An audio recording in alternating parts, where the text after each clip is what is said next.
The developers at Marvel Rivals had provided us early access to Season 2, alongside that, access to the new hero being Emma Frost. And she's crazy. We've seen some of her abilities in one of our previous reaction videos, but now we get to go through the character, highlight the character skit, and teach you mates how to play Emma Frost effectively. Let's try this.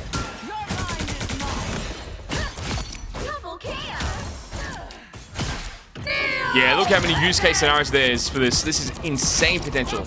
She's 3 out of 5 stars, so not too hard for difficulty. She's also a Vanguard, so a ranged Vanguard is her kit, and from there she has capabilities to be more melee focused, but majority cases changing in her gameplay depending on the situation. So we'll highlight her basic abilities right now. So basic attack shoots a constant beam towards the opponent from range. The longer the beam hits, the higher the damage. So keep it out for longer, do more damage, but obviously you'll get to a point when you run out of ammo, so keep that in mind with this character. And the middle indicator, scaling up to 100, is the damage increase for the basic attack. And her first ability is Psychic Spear. She's able to gain this crystal from the opponent. By doing damage towards it, she'll do damage to the player as well. And once she does shatter it, it will do bonus damage to the player that has been affected by it. So another way to get some burst damage throughout her kit. And her ultimate ability on the right click allows her to create this shield, which she's able to put a barrier at a designated location, casting it earlier or putting it at a further location to save a teammate or stop a player from doing some damage towards them. Alongside that, a unique part of her kit is her diamond form, allowing her to actually activate this to get a different attack style and gain damage reduction and become unstoppable. So CC immunity is there. Damage reduction I think is around 30%, could be wrong, but roughly around that, so she's able to sustain more. She doesn't get any bonus HP through her kit, so this is the way that she survives throughout fights, by using her diamond form effectively, and that does last for 8 seconds. And once you do enter this form, you will have other abilities to learn on the character as well. And that first ability is Carbon Crush in her diamond form, allowing her to lunge towards the target, pressure dash, where she's able to grab them and then slam them onto the ground, a form of hard CC, while doing a bit of damage as well. Nothing too crazy in the damage aspect, but the CC and lockdown potential on this character is pretty good. And then you can combo that ability into Crystal Kick, which will knock opponents away. I believe it's one opponent at a time, could be more. Guessing it can be more. But depending on where it actually happens, if they hit a wall and collide with it, they'll take extra damage as well. Good finisher, but also be a way to displace enemies into your team. And her ultimate form of seduction, she's able to pull enemies towards her with her ability, doing damage towards them for 8 seconds or so. Alongside that, preventing enemy players from using the ultimate too. So they can't use ultimates to escape or do damage to burst down Emma Frost. They have to just try and walk out of it or disengage with it with another ability. But if they're caught in this shape, in this form, they will be affected and be pulled towards it and take some damage as well. And in her diamond form, she does have a better melee damage output as well. So she becomes like Iron Fist. She does more damage up close. So keep that in mind when you're in the diamond form. You want to hit them up close. And her normal form, you want to be using your range attacks and setting up to get closer towards them with the diamond form. And be able to burst them from those capabilities. But she's always fluid with her gameplay, so keep in mind what you're going to be using at different situations, and make sure to make the best case of her kit by being aggressive as possible, because she seems to be very good as a secondary tank. And then she also has the team-up functionality of Mind Link. She provides a duplicate version of Psylocke and also Magneto in her team-up, allowing them to cast basic abilities and basic attacks towards opponents. They can't use ultimates in that form, but means they get more damage and more survivability because the enemy player needs to figure out which one is which is kind of a cool mechanic. So just a combo for the character is using your ability to block some damage with Mind Aegis, then get the crystal from an opponent, do some more damage, get up close personal with your shield, and then go into diamond form, grapple them and kick them towards your team, and put them behind your barrier.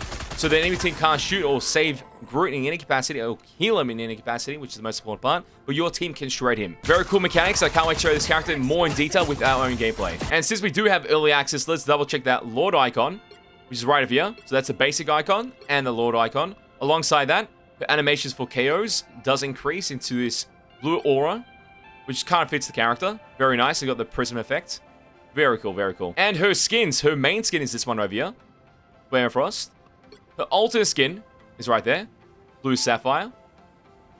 And this skin, which is completely baddie, the X Revolution. Crazy looking skin. Absolutely insane. Yeah, I think this might be a must cop. But there's a lot of things in this season that look kind of wild, to say the least. Yeah, that's wild. Pure reaction. And her MVP screens, this is the basic one, right over here. Very clean. And also the other skin. And that MVP connects to it.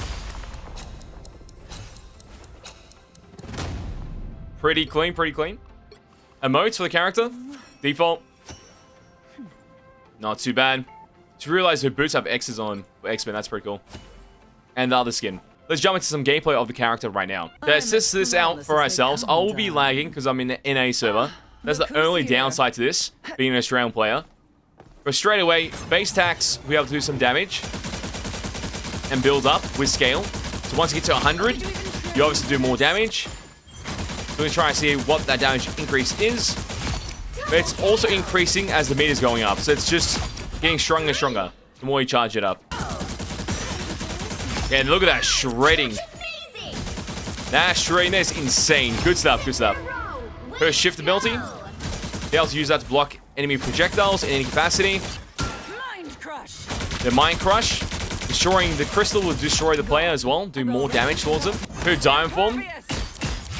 Increase base attack damage. There you go, the damage there. It's pretty decent, actually. But the goal would be to actually utilize the crystal form of the player. Cast that crystal, like gain the crystal out of them by doing this. But when the crystal's out, do some damage. Get closer towards the target. Enter Diamond Form. Then do your base attacks. And then go into E. Get the command grab. And when after the command grab happens, then go for the kick as well. And kick the player away towards your team or towards the wall to get the KO. That's the goal there. And you do have your ultimate, which will do damage as well towards players. And pull them towards you. So you can use that as a finisher as well. Or a good way to disrupt the enemy team before they use their ultimates. There's a lot of use case scenarios for this character, and I feel like it's going to be really fun to play with, especially as a secondary tank. Let's try this.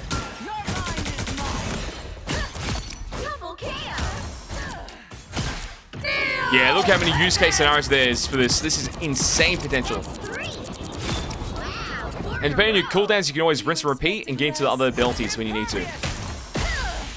This will always pull you back towards your team when you use the E ability.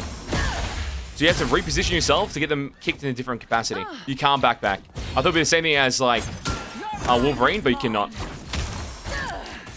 Pass them over there. Do some damage. Cancel the ultimates. You can go for insane grabs as an engaged character as well. So you can engage, grab someone, pull them towards your team, use your ultimate to deny their ultimate, and deny their team from doing anything to help him, and have your walls up as well. Okay, these walls here. Which you can place at any distance. Seems like it goes pretty far. Just have to hold it before release. And I would always turn this on as well, the allied health bars as well. Just give you indicators of when you need to save someone on your team. As a Vanguard, especially with shields that you can place at any position from afar, it's so important. Keep that setting on. Walls that you place at any range. You were beneath me. So range tank. Nice. The stops ultimates like Iron Man. That's nice. Base attack, the 3 string, but it's a boost of damage that goes to the command grab and throws the target away. Yeah, grapple me. What the hell is going on? Oh wow. So anyone in her cube takes damage, gets pulled.